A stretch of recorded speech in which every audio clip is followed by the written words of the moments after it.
নমস্কার বন্ধুরা, আমার সাধমুন চ্যানেলে আপনাদের সকলকে স্বাগত জানাই। অনেক দিন পর আবার ভিডিও নিয়ে চলে এসেছি। অনেক দিন ব্যস্ততার মাঝে ভিডিও বানানো হয়নি, আজ একটু সময় পেয়েছি তাই ভিডিও বানিয়ে ফেললাম। আজকে যেহেতু রবিবার দিন বাবা বাজার গেছিলেন সকালে, আর বাজার থেকে অনেক কিছু নিয়ে এসেছেন, পুরো সপ্তাহের বাজার নিয়ে এসেছেন। এখানে মাংস নিয়ে এসেছেন, মাংসটাকে আমি ভালো করে ধুয়ে কোটোর মধ্যে রেখে দিচ্ছি। আজকে কিছুটা হবে আর অন্য দিন কিছুটার জন্য রেখে দেবো। এনেছেন বাটা মাছগুলো বেশ ফ্রেশ, বেশ দেশি বাটা মাছ এনেছেন। বাটা মাছ ভাজা খেতে খুবই ভালো লাগে, তো বেশ অনেকটা পরিমাণে এনেছেন, পুরো সপ্তাহে যেন চলে যায় আমাদের।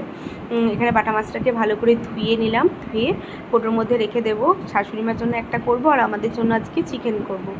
আর এখানে নিয়ে এসেছেন কাটা মাছও বেশ অনেকটাই নিয়ে এসেছেন। মনে হয় তো এক সপ্তাহ বেশিই চলে যাবে আমাদের, কারণ আমাদের মধ্যেখানে সোমবার পরে, আমি সোমবার নিরামিষই খাই, মঙ্গলবারে নিরামিষই, সেহেতু অনেকটাই চলে যাবে। এখানে মাছগুলোকে খুব ভালো করে ধুয়ে নেব। এগুলো রক্ত লেগে আছে, বাজার থেকে কেটেই নিয়ে এসেছেন বাবা। আর এরকম বেশ অনেকটা তেল, মাছের তেল খেতে আমি খুব ভালোবাসি, সেটা আমার বাবা জানেন, শ্বশুরমশাই, সেই জন্য মাছের তেলও নিয়ে এসেছেন। আর এগুলো সব ভালো করে ধুয়ে নিয়েছি, ধুয়ে আজকে যে পরিমাণ রান্না করব সেটা রেখে বাদবাকিটা ফ্রিজের মধ্যে তুলে রেখে দেবো। আর ভালো লাগলে অবশ্যই পেজটিকে সাবস্ক্রাইব করে দেবেন।